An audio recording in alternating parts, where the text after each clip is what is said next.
we have to really escalate the noise we make so that we'll be heard.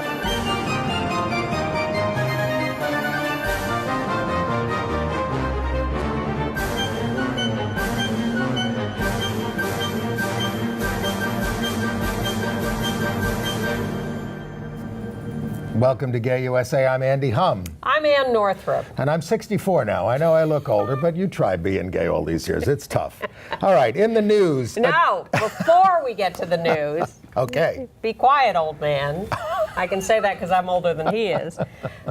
We want to say thank you and farewell to station WYBE in Philadelphia, which has carried us for many years. They're an independent public station. They're going off the air.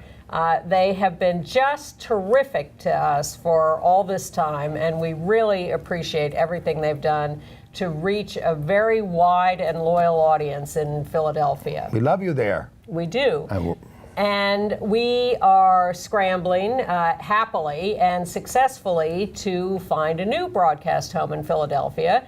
We have this almost finally nailed down. We're not going to give you the details yet because we want to make sure everything is absolutely firm before we do. So how can you know the details? It would help if you got on our email list by going to our website at gayusatv.org, and there's a click there. You can sign up for our email list. You'll get something asking you to confirm you want to be on the list, and then you'll get weekly emails previewing the program. One email a week. One a week, unless there's an emergency or something. Very rare. So do that, get on the list, and you'll know. And we'll find also a way to post it on the website as well, won't we? We have a place on our website. If only we were that adept. No. We'll try. We have a place on our website where we post how everybody can see the program everywhere in the country, all the different ways. And of course, if we do skip a week and miss a program, you can always go to the website and actually watch the program or listen to the audio podcast. So it's always up there. And we post it on Facebook as well. Friend us. But we expect we will be on the air in Philadelphia, perhaps continuously, next week right away. Also, Saturday night at 7 o'clock, we're arranging that with our new outlet. But we'll keep you informed. Oh, hey, we're hot. Ann did all this great work. We thank you. Well, it takes a village. Okay. On to the news. In the news, the Attorney General of the United States, Jeff Sessions, testified before the Senate. And he says he's not sure if federal employees have to serve LGBT people or not. He's just not sure. He'll get back to them. I would bang my head against the table, but just assume I did. Meanwhile, Trump's favorite anti-LGBT pastor is condemning Catholics and Mormons, but Trump's just fine with that. A Catholic bishop has forbidden any acknowledgement of a gay spouse at a funeral for a gay married person. It's quite a list of stories this week. Some progress in North Carolina, but not nearly enough. We have 3 encouraging stories from Maine. And don't forget, as Maine goes, so goes the nation. But more bad news from Tanzania and really awful news from Chechnya. This should have been earlier, but a Georgia state legislator, because it's not Georgia the country, a Georgia state legislator has called for quarantine for people with HIV. And wait till you hear who she is. Sam Smith, the very popular singer who did the big hit song Stay With Me a few years ago, now says, I'm as much woman as I am man. And I'm going to review the revival of Torch Song, which is what they've condensed Torch Song trilogy into, and a new show on life with cerebral palsy, which, if you don't have time to wait till the end of the show, was terrific. And we have a surprise guest at the end of the show. It's a surprise because she doesn't know she's being a guest. But she's just arrived, so we're filling her in on that. So fix your makeup and hair. Producer-director of the Audience Award-winning Best Documentary at NewFest, the LGBT Film Festival, for her documentary Hot to Trot about same-sex ballroom dancing competition. So we're going to slip her in here at the end.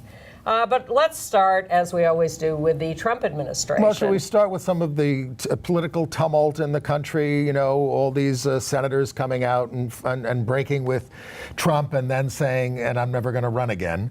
Well, they can't run again because they would lose, because Steve Bannon is manipulating the Republican primaries in favor of Trump and wacko candidates so that these supposedly establishment Republicans cannot win a Republican primary anymore. And their basic sin is a break on style. They're saying Trump is ill-mannered. They vote for all of his policies. Well, and they're going to keep voting for it no matter how much they've criticized him, because they still support these policies. But style, you know, the people who sit around and say, oh, this is so terrible, these people that they're putting up, and these, wonderful establishment Republicans are having to retire. You don't get it.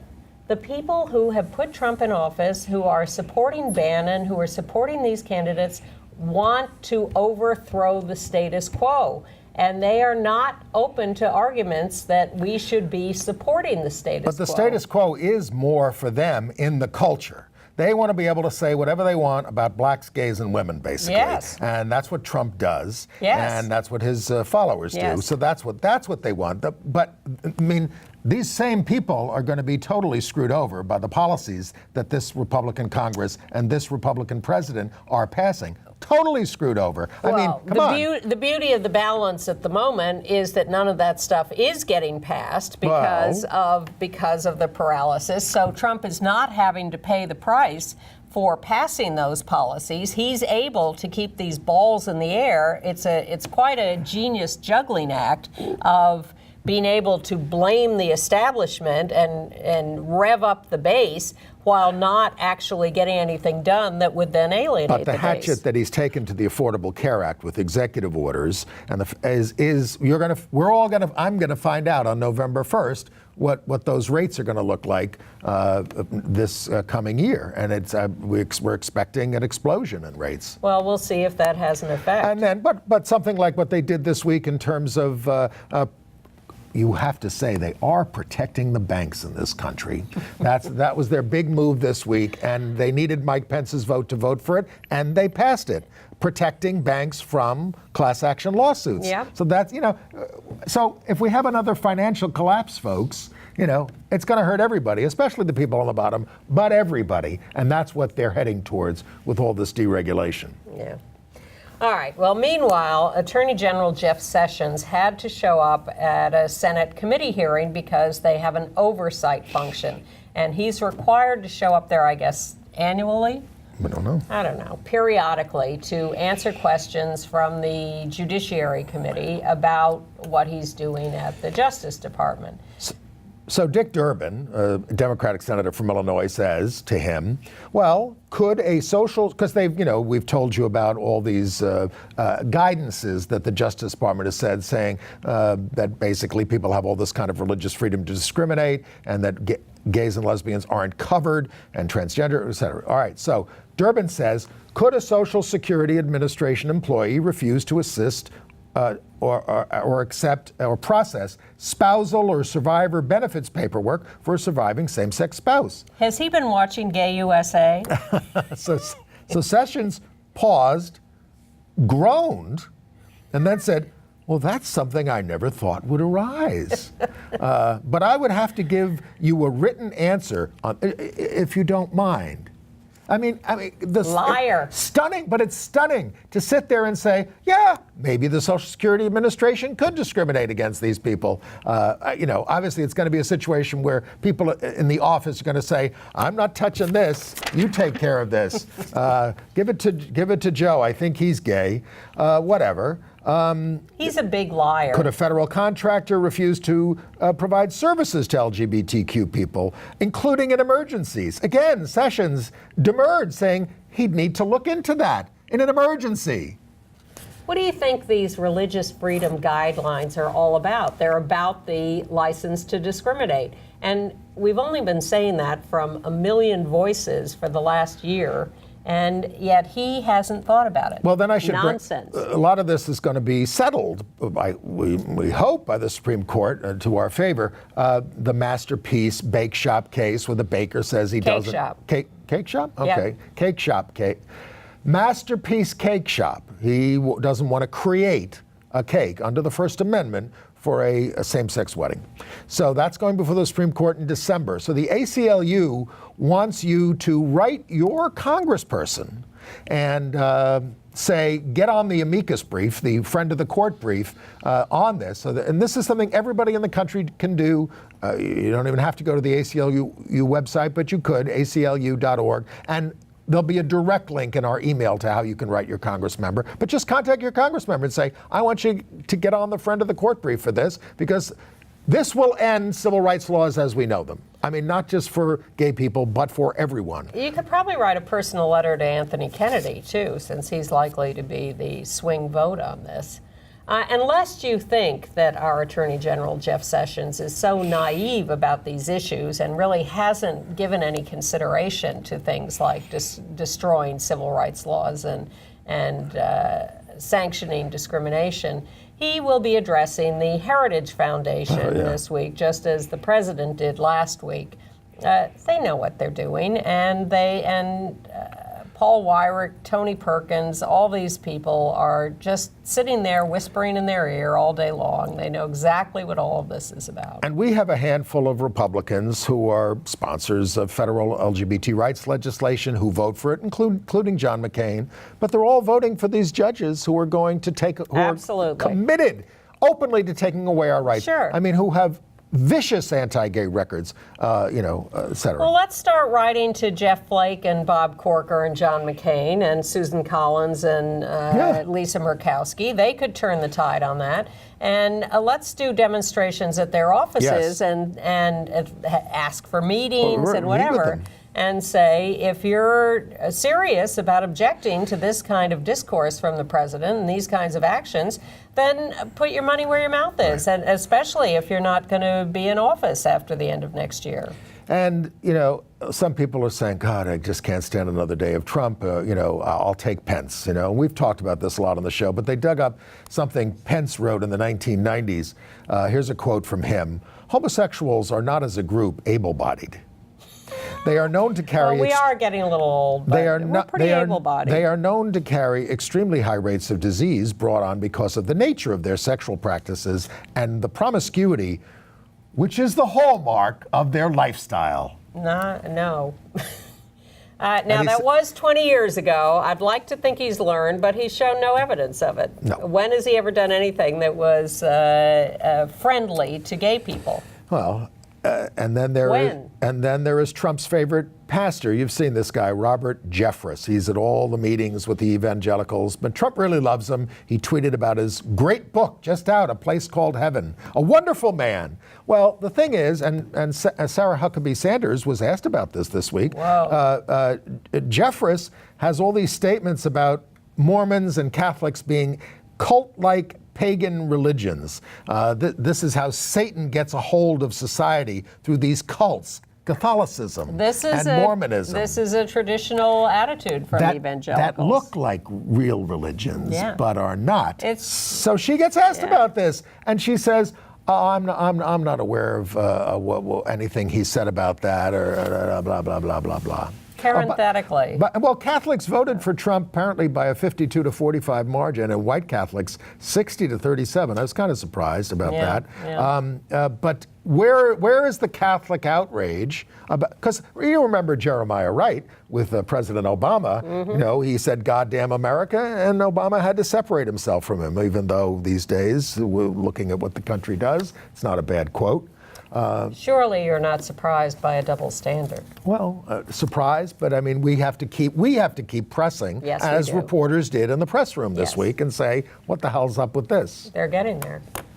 And in tangential Trump administration news, you may remember our former Secretary of Health and Human Services, Tom Price, who had to resign recently because of all his trips on private aircraft, billed at exorbitant rates to us. He was doing a great job of destroying the Affordable Care Act, but okay. Well, this And is a Medicare. man who, when he was in Congress, voted for bills that helped the pharmaceutical industry that he had invested in. Yes.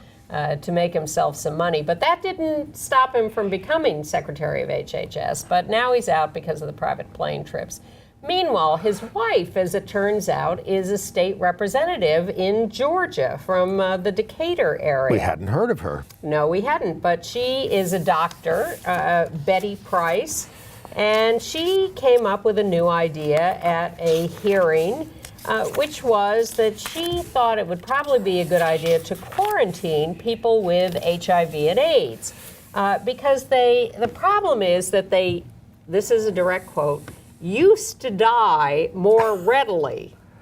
Yes, she said it's almost frightening the number of people who are living that are carriers and the potential to spread. Whereas in the past, they died more readily, and at that point, they're not posing a risk. Oh, interesting. So we've got a huge population that's putting us all at risk, and she used the word quarantine. Yes, she did. So, and Elton John personally, of the Elton John Foundation, was very upset about this. As are we all. So this is just the Trump orbit. Yes. Well, and new to the Trump orbit is Callista Gingrich, because she's your new ambassador to the Holy See, the Vatican. Now, you may remember she had a 6-year affair with Newt Gingrich while he was on his second wife already. She used to work for Steve Gunderson, the out gay Yes. Republican. Probably before he was out. Maybe not. That's how Newt met her when she was an aide to Steve Gunderson. Anyway, now we will remember that the Vatican rejected the ambassador from France because he was gay. Yes, they just wouldn't accept his credentials. Right. So we'll see if they accept this harlot. I think they should. I think it would be very entertaining to have Callista at the Vatican. Meanwhile, from the State Department, which may not exist much longer, the Human Rights Campaign has filed a Freedom of Information Act request to to find out if the State Department actually sent a letter to Russia complaining about the violence against gay men in Chechnya, as they claim they did. Because they've refused to release such a letter. Why they would refuse to release it is a mystery. So HRC has filed a FOIA request. And we'll talk more about that on international news. Yeah. And meanwhile, the State Department spokeswoman, on a completely other note, stood up last week on Spirit Day at the daily press conference and said, my colleagues and I are wearing purple in honor of Spirit Day. Yes, and Melania did her whole thing against bullying while her husband's on tweets every day bullying the whole world. Escorted by Betsy DeVos, Yes. who has eliminated Yes. every guideline to support LGBT students, disabled students, I will be any down. other I will be guidelines? down at the New York City Hall on Monday, covering a hearing on bullying because of the Abel Cedeno case. The kid in the Bronx was bullied who ended up killing a classmate while defending himself. So anyway, I'll be there and have a report for you next week. All right. And the other thing, one of the most appalling stories this week has to be, this anti-abortion guy in the Trump administration going after this person in a detention center. Teenager. Is 17 years old, trying to force her to have this baby. And finally, an appeals court has said, no, you got to let her have an abortion, but they're still fighting it. Because they're doing a stall. They're trying to drag this out until it's too late for her to have an abortion. After 20 weeks, she can't in Texas. Meanwhile, in Arizona, 11 trans women from Central America who came here seeking asylum and were put into detention have been released pending hearings. 4 gay men who were with them are still being detained. The tide has turned at the EEOC, the Equal Employment Opportunity Commission. Really? Yes, they have, because of the things coming out of the Justice Department and all this kind of stuff, they are ending their 3-year investigation into the removal of a transgender professor at John F. Kennedy University. And now the professor is having to go through a private right of action in the courts and try to protect their rights while the courts are still protecting rights. So the Trump administration has officially taken over the EEOC, and that is no longer a way for us to get recourse. It seems to be. I can't say that for 100% sure, but they did drop this case Okay, should we go to Maine for a little better news? Yeah, we can. We can go to Maine. Sure. Let's Okay. go to Maine. Well, the first piece of good news is an old foe of ours, Michael Heath, who ran the Christian Civic League there for years and was our great nemesis trying to stop all anti-discrimination laws or repeal them. Well, he's been making another effort to repeal the sexual orientation non-discrimination law in Maine, but he has failed to collect enough signatures to get it on the ballot. Never mind. Yeah. That's good. And here's another good story from Maine. So there was a high school varsity football coach. This is Gray, New Gloucester coach, Dwayne Greeton. And he told his players to taunt the son of a kid known to have two moms on the other side and just keep saying, "Who's your daddy? Who's your daddy?" He tells the kids to do this. The kids won't do it. They turn him in. And you're fired. That's what happened.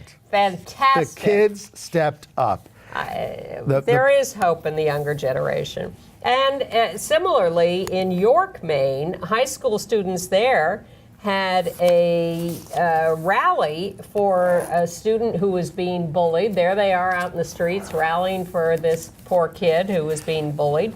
The school was silent when asked to protect the kid, so the students took it upon themselves to go out and support the kid who was being bullied. I mean, you know, the Tyler Clementi Foundation works on this. They just hired a new executive director. I'm sorry, I'm forgetting his name, but he said he was bullied almost every day of his school life. I mean, I read it. I'm reading these stories constantly. This is endemic in humanity, apparently. Oh, God, yes. And but there are ways to combat it, and we have to work on them because kids are just terrified. They're dying. They're committing suicide. It's hurting their grades.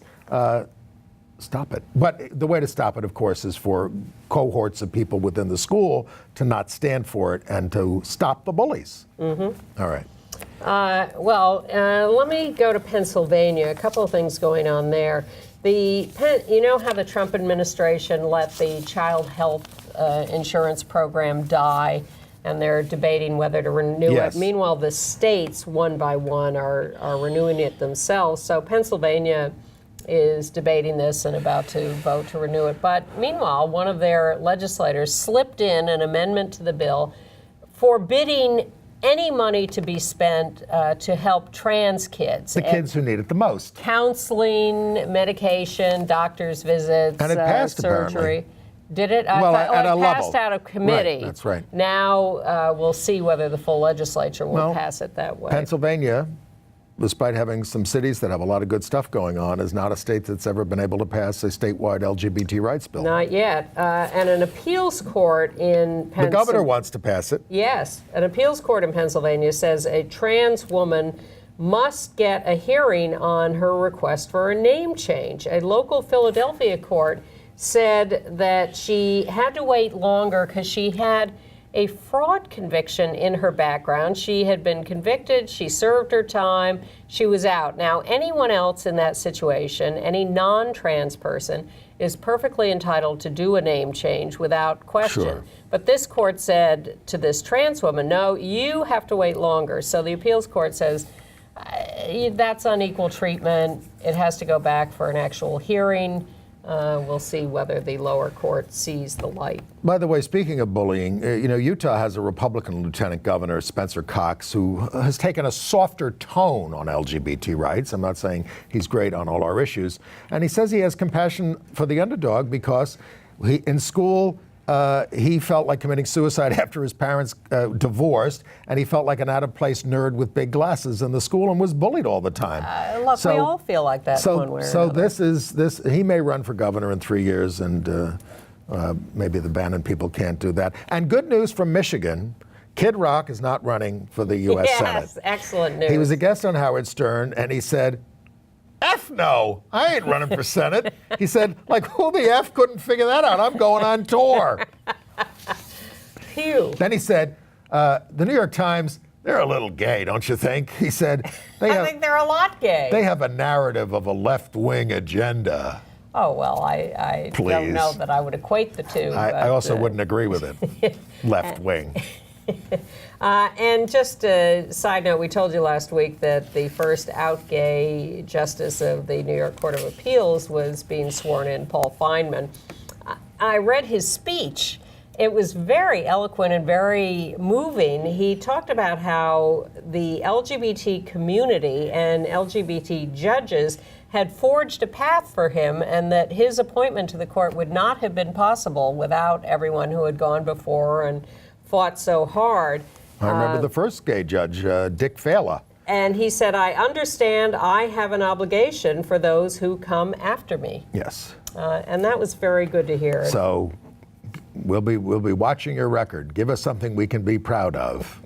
Thank you. Yeah. Well, we're looking for a possible consent decree in North Carolina on the ACLU's lawsuit Yes. against HB 142, the successor to HB 2. They've been fighting over transgender access to bathrooms there and over the law's bar on local cities and towns passing non-discrimination Yes. laws that include sexual orientation or gender identity. The decree says that under current state law, transgender people are not prevented from using their preferred public facilities, although we have a case of a 6-year-old trans girl banned not just from using the restroom that she wants to use, but from hugging her fellow students. She switched schools, so her situation is better now. But yes, this stuff is going to continue to happen.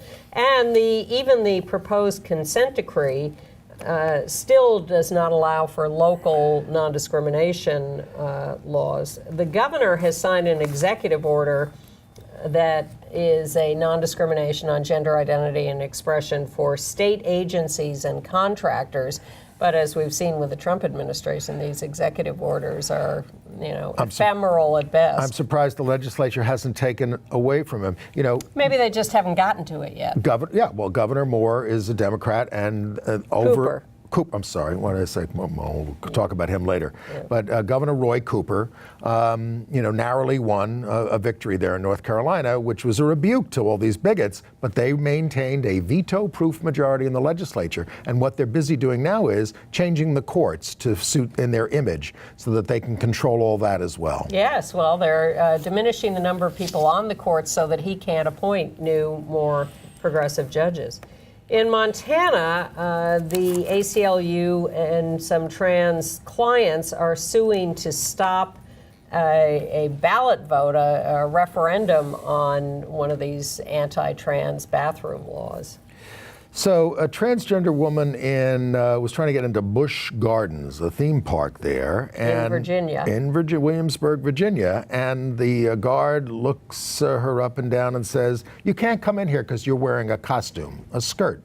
A costume.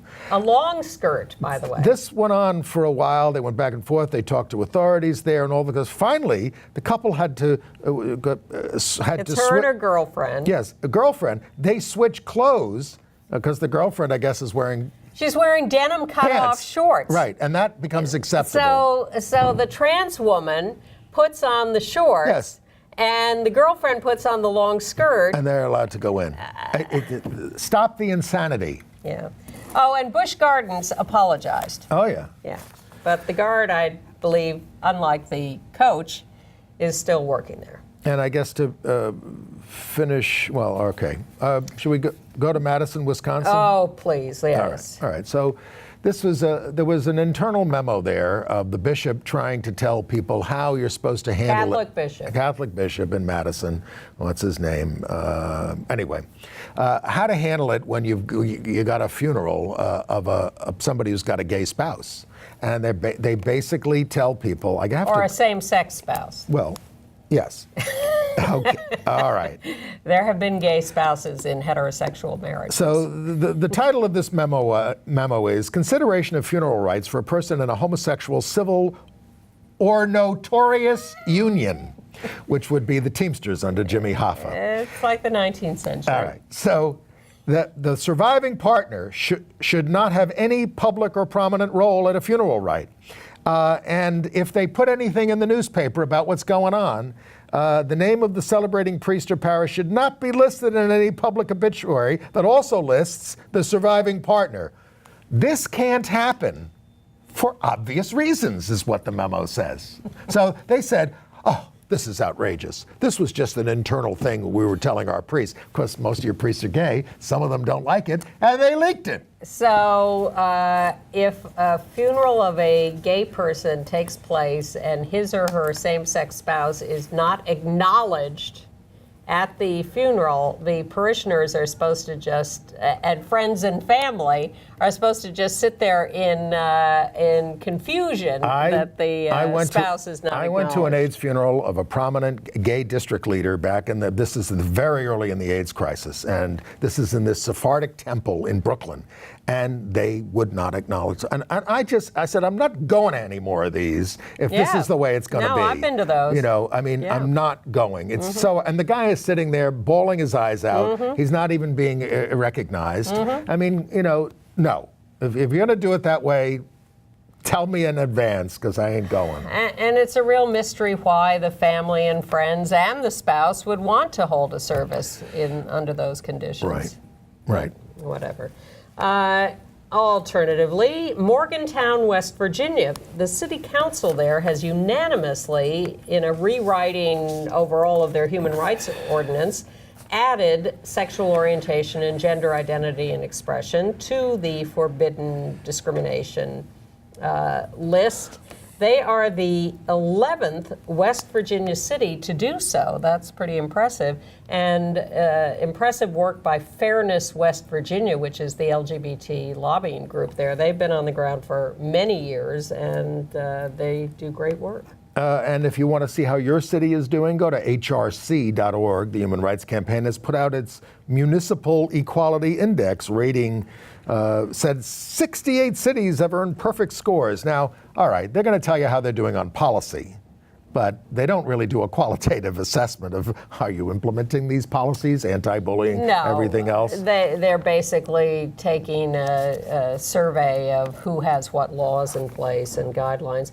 But I do want to give HRC credit, and I think this is an indication of their growing power and visibility in some corners. They're having their big annual dinner in D.C. this Saturday night. Kamala Harris, who is being mentioned prominently as a possible Democratic presidential candidate. Senator from California. Correct, is the keynote speaker. Hillary will be speaking. Jeff Bezos of Amazon, perhaps the most powerful man in the world at the moment. Runs the world. Is being honored. Billie Jean King. And Khizr Khan is showing up there. The Gold Star HRC. father, Yes. who's got a book out and has been on television a lot. And, you know, he's one of the, he talked about on his interviews about being an early Ronald Reagan supporter in the old days. Well, congratulations to HRC for being able to host all these people. It's an impressive lineup. Yes, now let's get a LGBT federal rights bill passed. That would be nice. That's what the job is. Well, first we have, you know, this. And that's up to all of us. Yes, and it's up to all of us in the midterm elections next year and all the elections that are coming up in the meantime. We have elections in a couple of weeks here of various governors, members of Virginia, Congress, a lot whatever. of very, very important races in Virginia. Look, I don't want to get everybody's hopes up because remember, you know, the other side did a great job of redistricting. President Obama and Eric Holder are now making this their cause, trying to get fair districting in this country. If we could have that, we could have our country back. I mean, we'd still have a Senate, which is 2 people from Rhode Island and 2 people from California, but which is not Democratic, but we would have more hope of advancing. Well, what makes my heart sink is when I hear Democrats and commentators say, oh, you know, this is going to be great to get rid of the Jeff Flakes and Bob Corkers because Bannon's going to put up these wackos and they have absolutely no chance of getting elected. Like Donald Trump. Yeah. Have you met our president? Really? Well, I do think our side is much more energized now. And, you know, and we have been making progress in interim elections. Progress. Footnote, a study from the City University of New York of 1,000 men. They are now coming out a year earlier than they did 10 years ago. And what Get else? to work. And the Washington Blade is tired of not being called on at press conferences at the White House, and they wrote directly to Sarah Huckabee Sanders, or exposed the fact that she's just ignoring us at this point. While lying to them to say that she would call on them. And then there's in Rochester, New York, the Trigger Warning Queer and Trans Gun Club. I was going to ignore that. Well, I mean, I think it's curious because they're not saying they're gun lovers. They're saying they're terrified of these militias and all these other people who have guns. Well, this is their solution. That's what everybody who gets a gun says. And we don't want to be seen as being weak. I'm terrified of the black helicopters. All right. And how about that Bill O'Reilly? We don't have to talk about it, but good grief. Oh, and I want to mention that two things. Marriage Equality USA has a new book out, and you can get it online for free. And you just go to marriageequality.org/book, and it's called The People's Victory, about the grassroots movement. And also there's going to be a memorial service for Kate Millett, the great lesbian feminist leader, November 9th from 2 to 4 p.m. at the Fourth Universalist Church up on Central Park West. I'll put that in the email at 76th Street there on November 9th. I'll be there. Okay. International news. Well, we really should start with the most horrible news, which is that a popular Russian pop singer, his name is Zelimkhan Bakayev, yes, 25 years old, went to a family wedding, I think, in Chechnya, and came up missing and is believed murdered by the cops in Chechnya for being gay. They trumped up a story about how he'd really gone somewhere else, but that proved to be a complete lie. And everyone tortured to death. Yeah. And Grozny, just heartbreaking. It's a criminal nation. It's run like a crime syndicate at this point. Yeah. And then in Russia, the Russian authorities fined a woman almost $800 for posting LGBTI news stories on her Facebook page. Yeah. This is seen as a violation of the anti-propaganda, homosexual propaganda law. It covers everything. And in Belarus, the cops raided 2 LGBT clubs and closed them. The patrons were harassed and detained. It's growing, and it's without any means of being stopped at the moment. But in one of my ancestral lands in Bucharest, Romania, hundreds of people rallied for civil partnerships to be legally recognized as for unmarried cohabitants, expanding rights. Now, we still don't know if they're going to have a referendum on same-sex marriage there. It's being weighed by the legislature. In Tanzania, 13 lawyers and activists were arrested at an HIV meeting. They were just having a simple meeting to talk about HIV, and they were arrested for promoting homosexuality. And this was being run by a very prominent South African feminist lawyer, Sabonjali and Dashi. And she's absolutely shocked that this is that this was taking place, and makes it hard to move around in the world, doesn't it?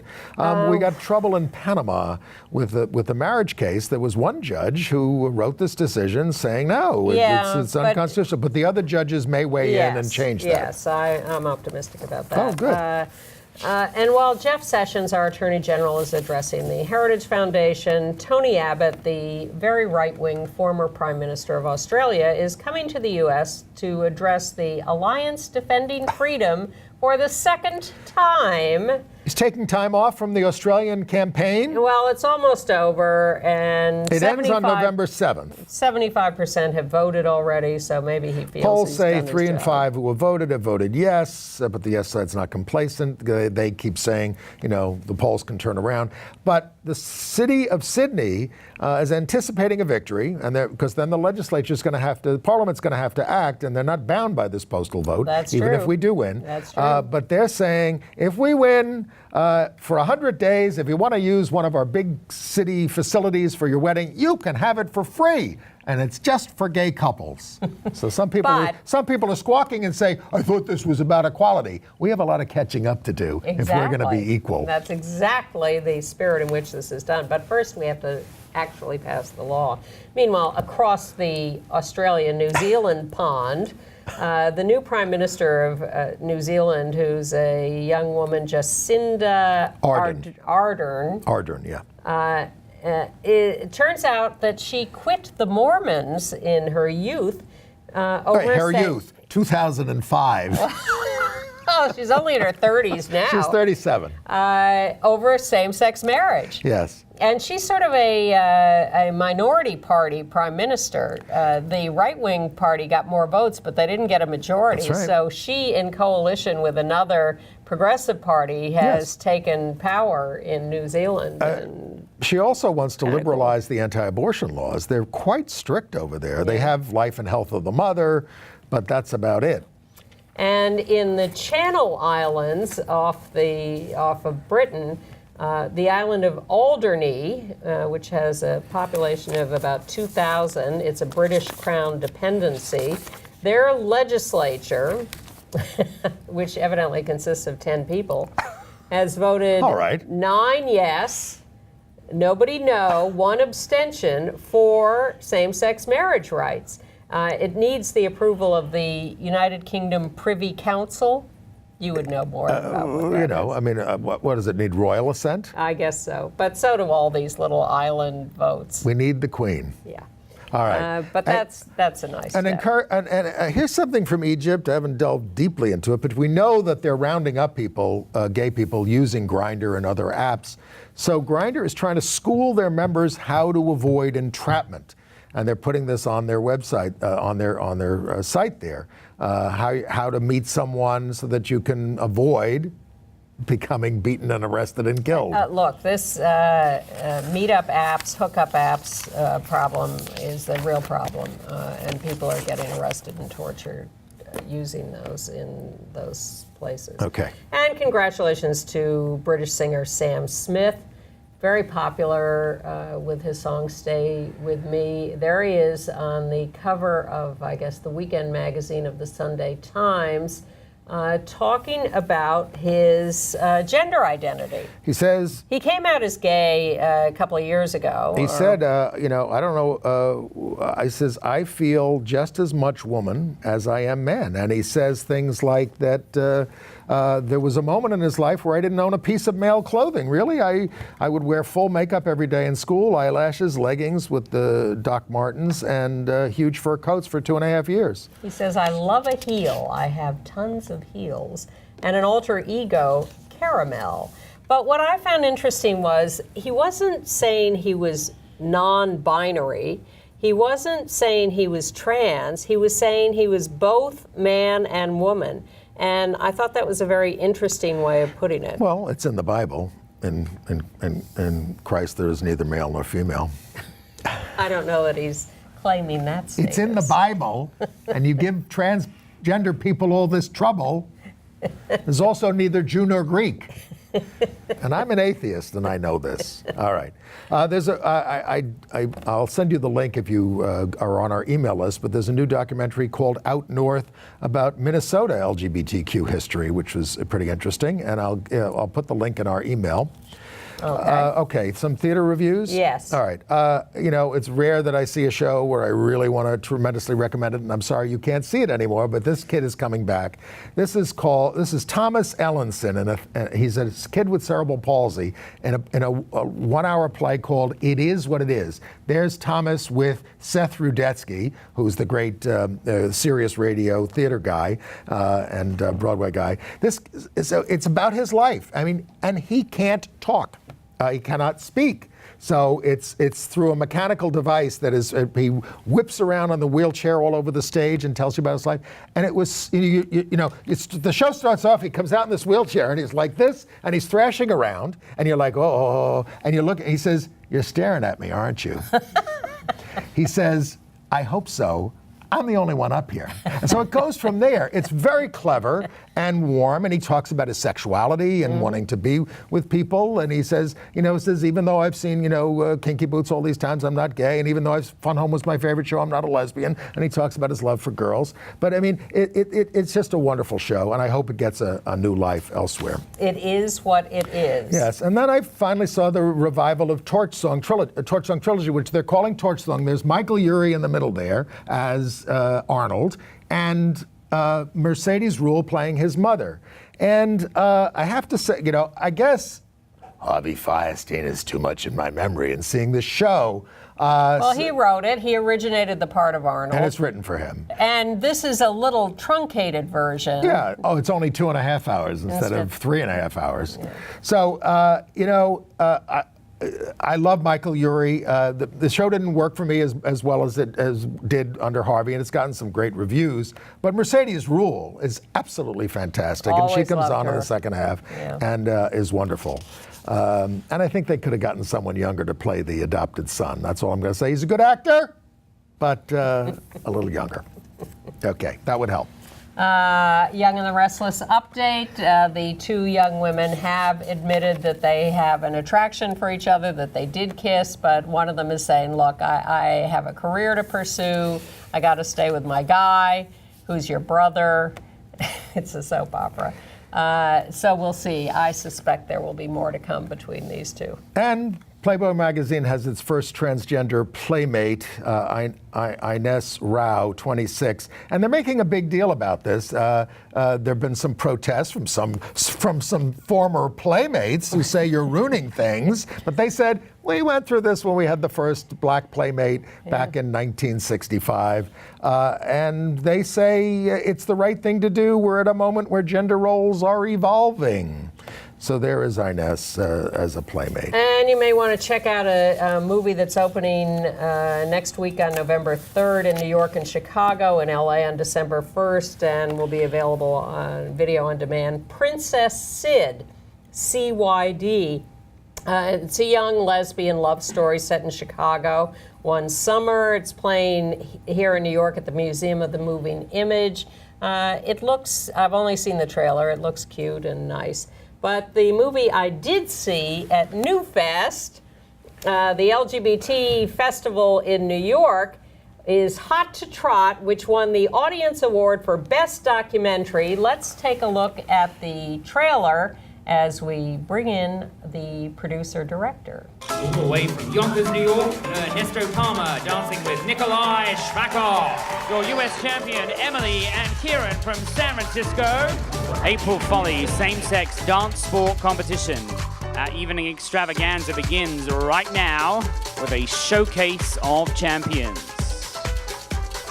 Dancing is going to be one of the last bastions of homophobia to fall because it is a vertical expression of a horizontal desire. Don't pull. You're not leading. You're not leading. Who you leading? Yes. He's Russian, and I'm Latino. Culture-wise, he's really dominant, and I'm more passive. I didn't ever had a childhood that I would say like someone inspired me to be something. You know, it makes me feel like, oh, I accomplished this, even though I don't have all of these other things that other people do have. To my parents, I finally came out about like when I was 30. I was married, you know. I tried to do, you know, the right thing, you know.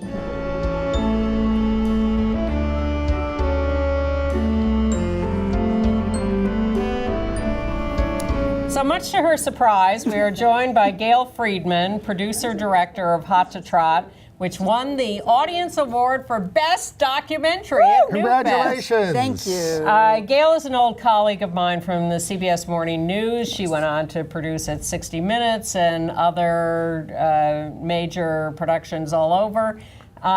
And you produced a film on the making of the World Trade Center Memorial. Correct. And then had nothing to do and tell the story. And I learned about this fascinating but not very well known world of same-sex competitive ballroom dance, decided that there was this intoxicating blend of art and politics and that I was going to tell that story. And so I wrote to you. You did? I did, and said, remember me? Absolutely. But I was just a cheerleader through this, and because I knew that you were a terrific producer and that this was a terrific story. And in fact, you have put it on film in a way that surpassed my expectations and that really captured the audience. I was there on Sunday when it screened, and they rose and cheered. They were really carried away by it. It was pretty overwhelming, I have to say, because, I mean, you know, it was a 5-year journey from this idea to actually making it into a finished product. And we followed our characters for 4 years on and off the dance floor. And their backstories are really, for me, the heart and soul of the film, because as I said on Sunday in introducing the film, they're living the issues rather than working the issues. And so in a way that I couldn't entirely have envisioned when the film began, it just evolved and got sort of deeper and richer, and it was a thrill to share it with that. It was a great response, I have to say. It really was. How widespread is this phenomenon? Worldwide. Okay, and it's part of the gay games. And why? Yes.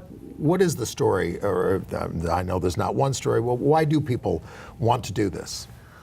Well, for one thing, in the mainstream dance world, same-sex dance couples are prohibited. In fact, yeah, isn't that insane in 2017? I mean, as one of my characters says in the film, the rules explicitly say that it's a man and a woman, and they don't even really bother saying male leader and female follower because they just assume that that's what it would be. Well, they have a lot of out contestants now on Dancing with the Stars, but they're always paired up with an opposite sex couple, Yes. a partner, yeah. Yeah, that's exactly right. And that's, I think we may help shake that up, actually. That would be nice. That would be nice, wouldn't it? Now, what the audience really responded to on Sunday was the fact that so many of the characters in your film are immigrants. That is absolutely true. And it wasn't as if we set out to make a statement about immigration per se, but it was one of those amazing things that, I mean, you asked how widespread is it? It's worldwide, and in fact, same-sex dancing in some ways is probably even more popular in Europe than in America, although I think it's becoming more so here too. But it so happened that more than half of our lead characters are originally from other countries. And give them the list. Uzbekistan, Kazakhstan, New Zealand, Hungary, Costa Rica. Costa Rica. We have one. This is telling a story, but there was a broadcaster who at one point thought they might be interested in this in this film. Excuse me, and she looked at the trailer and she said, "Aren't there any just plain Americans in this?" Proving once again how really disgusting we are as a country. But that became a message that was intentional and quite marvelous, really. How is the dancing any different? I remember we had the choreographer Matthew Bourne on here, and he wanted to do Romeo and Julius or something, where you'd have a male. Right. And he said he thought it was challenging to try to choreograph that. So what does it different, or do you have somebody always leads and follows, or how does it work? Well, as the dancers will tell you, there's not like a male role and a female role. It's lead and follow. And what they do within same-sex dance is, excuse me, sometimes one person leads and one person follows because they prefer it. But a lot of times they switch it up. Two-man switch. We used to have that debate. Within a dance. And that's a really hard thing to do. It's hard physically, it's hard emotionally. It's a very different mindset to leading and following. And to do that within a dance, you have to really have worked out your choreography and your issues. I took ballroom dancing in the 4th grade at the golf club. Well, we so all had to do it. So did I. With white gloves. The only I still have my elbow-length white kid gloves from my first coming out as a debutante in Boston. I know, it's disgusting. We could go, too. so we could get into this. No, we couldn't. No, That's next week's show. It's too hard. No. It's hard. Oh. Now, Would you like to waltz off the set? no, one more time? thank you. Foxtrot's more my speed. But let me ask you the question that I think you should have been asked and haven't been asked a lot around the festival circuit, which is how does a straight woman decide to do this subject, and how does that work out? I mean, I never had any questions about you doing it, but you are straight and you are doing this, suddenly you're plunged into the gay world and same-sex ballroom dancing. As for what, I mean, you know, I think what drew me to initially was that it was gorgeous, it was joyful, it was unexpected. I think that LGBTQ issues are the civil rights issue of our time, and I just loved it. And why I got as obsessed with it as I did, I don't actually have a terrific answer for, except that I just knew that I thought it was pretty universal. I mean, these characters each have a backstory that's resonant no matter who you are. I mean, issues of poverty and issues of addiction and health crises and relationship issues and parental conflicts. And it takes place within this world. It could have been a different world, and I think the film would have held up, but the fact that it was within this, what I found just an incredibly fascinating subculture that people haven't explored very much in the mainstream media, just clicked for me. As for how I was welcomed in immediately, and that's something that I'm eternally grateful for, because it was a privilege to tell their stories. And I can't say that I ever once, I mean, I'm sure I had to prove myself, but I never once felt anything but openness and affection. I mean, it grew over the years because we all became good friends because I was always around being a complete pain in the butt. Well, you have to be when you're making a documentary on a shoestring, I might add. Oh, yes. Well, quick question. Yeah. So are they all gay and lesbian couples, or are they just same-sex couples who are doing this? Our lead characters are all gay and lesbians, but in point of fact, not everybody who does same-sex dance is. That's actually a really good question. There are straight people who do same-sex dancing. There was a woman actually here in New York who originally I thought might be in the film, and she's married to a man. They were both dancers and actually ran a studio in their loft in New York. And it was very hard to make a living that way, so they went off and found other careers, but she still likes to dance and she likes to lead. So she competes. She's very active in the whole same-sex dance scene. And how many of them are couples in real life? Oh, you mean romantic couples? Also, that's another question. Some, not a lot. I mean, there's some, and some of that evolves in the film, actually. Yes, you see both. Yeah, exactly. You see both, and you see how it influences the relationships. It's hard, right? Now, we're down to our last few seconds. So people can see this now in London at the Fringe Film Festival. At the Fringe Film Festival on Sunday, November 19th at 2:30 in the afternoon. And beyond that? And beyond that, we are waiting to hear from a multiplicity of other festivals. HotToTrotFilm.com. HotToTrotFilm.com. We will send you notes about future venues, many to come. And we will put it in our email. And I really congratulate you on producing something that is so popular because it is a unique look at the community. It's not the predictable venues that we see so often. So thank you, Gail. Thank you. Thank you. Thank you again to WYB in Philadelphia, our home for many years, and we will see all of you next week. Get on our email list and you'll find out. Well, you never know. If you wander in, you're likely to end up on the air.